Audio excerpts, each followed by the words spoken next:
Ako po si George, operator ko ng Smart 6-4 heads ng Saulo. Ito naman po ang printer head. Ito naman po ang capping. Head clean.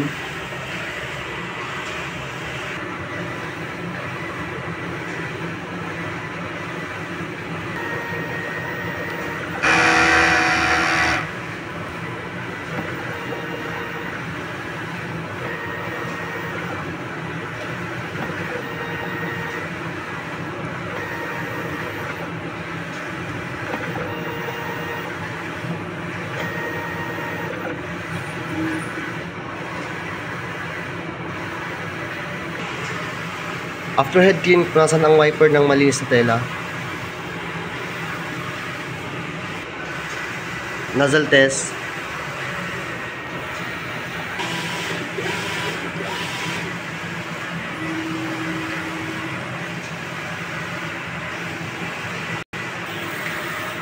Ito naman pong ink tank. Nasa tamang level naman po. Ito naman pong waste tank, napalitan po siya kahapon. Ito naman po ang ground wire. Ito naman po yung ICC profile. Ito naman po ang daily output record namin. Ito naman sa consumables.